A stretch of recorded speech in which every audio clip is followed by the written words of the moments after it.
Bonjour Monsieur Alapati Bonjour, et bienvenue dans notre studio mobile de Tigramoun TV. merci. Je vous ai entendu ce matin en ouverture du forum. Alors qu'est-ce qui explique votre présence ici aujourd'hui? Alors, moi je suis directeur général de France Silver Eco, qui est une association qui est mandatée par le gouvernement pour animer la filière Silver Economy. Donc ça fait de moi également le secrétaire général de la filière. Et donc l'idée c'est vraiment de fédérer l'ensemble des acteurs qui contribuent à l'adaptation de la société au vieillissement, de manière très large. Au-delà du seul champ du médico-social, qui fait partie également des axes de réflexion de la filière, comment on adapte le logement d'une manière assez large, comment on adapte, sur un parcours résidentiel, le logement, les résidences autonomie, jusqu'à l'EHPAD, comment on adapte les transports, le numérique, l'offre culturelle, l'implication dans la vie de la cité, le soutien aux aidants. Voilà, tous les champs finalement pour mettre finalement le bien vieillir et une meilleure adaptation de l'environnement global au vieillissement de la population. On dit que la Martinique a des spécificités, mais est-ce qu'il y a des adaptations de la Silver Economy à la Martinique? Alors forcément. La problématique est différente. Forcément. Aujourd'hui, nous, on a un réseau d'acteurs qui est national et local. Et on sait très bien que on a lancé un tour de France des Silver Régions. L'idée n'est pas simplement d'être dans le descendant. Et bien voilà, on a la solution à Paris et on va venir vous apprendre ce que c'est en local, quel que soit le territoire, en métropole ou dans les Outre-mer. L'idée, c'est de dire, on ne part jamais de zéro. Il y a un tissu d'acteurs locaux qui œuvrent déjà au quotidien pour améliorer le bien vieillir. Et nous, on va essayer d'accompagner, d'aider, voire de faire venir des acteurs nationaux, plus globaux, pour qu'ils viennent s'installer sur le territoire, mais en prenant en compte les spécificités. On sait très bien qu'il y a par exemple une forte attente de maintien à domicile, de rester chez soi pour les seniors. On doit s'adapter à ça. La filière porte le dispositif MaPrimeAdapt pour adapter les logements. Il faudra adapter la mise en place du dispositif au territoire de Martinique. Les acteurs qui vont venir avec des dispositifs donnés devront s'adapter aux enjeux, aux attentes, aux besoins des territoires. Alors, le président de Timi parlait ce matin, il disait que la Martinique a une population importante de vieux, entre guillemets. Alors, est-ce que vous avez des solutions à cette situation pour pouvoir, par exemple, assurer le maintien à domicile des gens? Parce que vous savez très bien qu'en Martinique, on a des habitudes, les gens préfèrent rester chez eux, mais cela pose le problème de l'accompagnement, du portage de repas, etc. etc. Alors, je vais reprendre l'exemple que j'ai pris tout à l'heure. Oui. On travaille vraiment en lien avec les acteurs institutionnels, les acteurs publics. Et l'année dernière, on a remis un rapport. La filière a remis un rapport, et son président Luc Broussy, on a remis un rapport. Avec les 80 propositions. Exactement, dont MaPrimeAdapt, qui est vraiment une déclinaison de l'adaptation au vieillissement de MaPrimeRénov', qui était plutôt sur la rénovation énergétique. L'idée, c'est de dire comment on met en place un accompagnement global qui va aller finalement le passage d'un ergothérapeute pour identifier les fragilités et donc les priorités en termes d'adaptation du logement, jusqu'à l'accompagnement sur la maîtrise d'ouvrage, voire l'accompagnement financier, le soutien financier pour des personnes qui ont des revenus plutôt modestes. Donc un accompagnement global pour l'adaptation. Ça, je pense que c'est un vrai sujet extrêmement central. La solution centrale sur ce territoire-là, par exemple, avec encore une fois un enjeu de prendre en compte les particularités du territoire. Est-ce que les acteurs les plus pertinents sont les mêmes qu'en métropole ou sur notre territoire? Il faut vraiment réfléchir à ce point-là.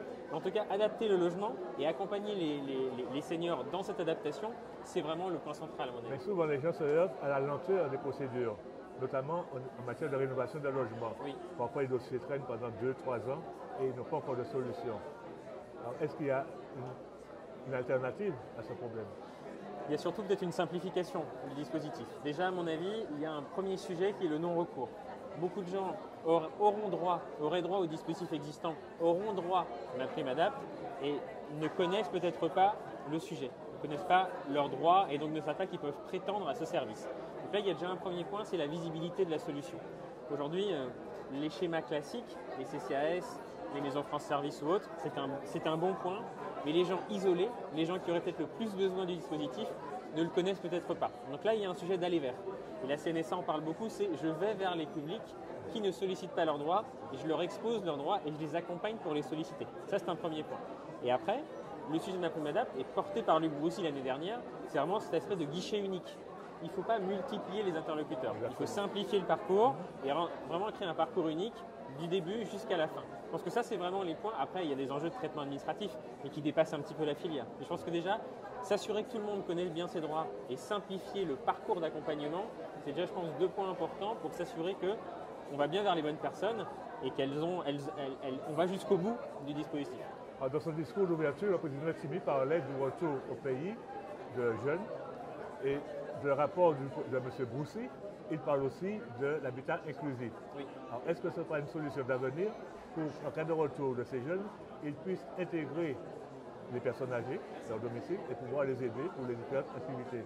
C'est une solution. En fait, l'enjeu, c'est qu'il n'y a pas de solution unique. Ça fait partie effectivement du bouquet de solutions à proposer. Effectivement, se baser sur l'intergénérationnel fait partie de l'ensemble des solutions à proposer, bien sûr.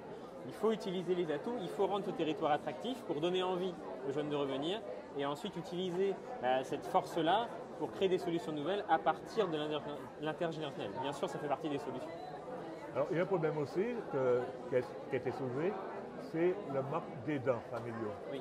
Notamment, est-ce qu'ils peuvent être rémunérés? Comment les faire intervenir? Surtout que bien souvent, ils viennent en aide soit à une grand-mère, à une tante, etc. pour le mettre à domicile. Alors, est-ce qu'il peut y avoir des solutions, une réflexion faite pour pouvoir accueillir plus d'aidants familiaux et plus d'accompagnateurs?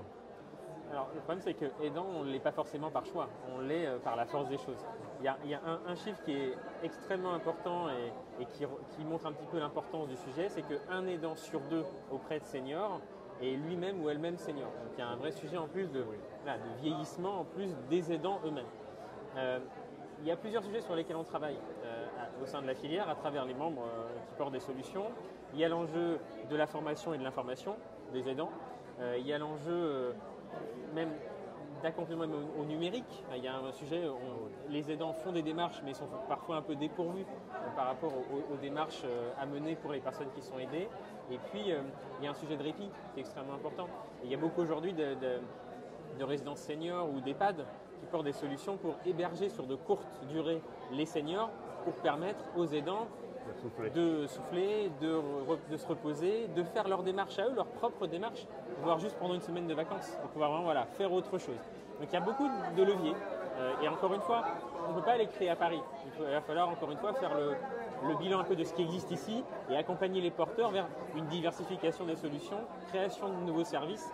Et c'est un petit peu ça l'enjeu. Il y a beaucoup de leviers pour aider les seniors.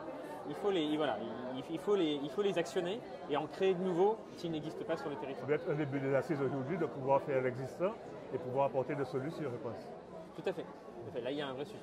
Alors, je vous remercie de votre passage chez nous.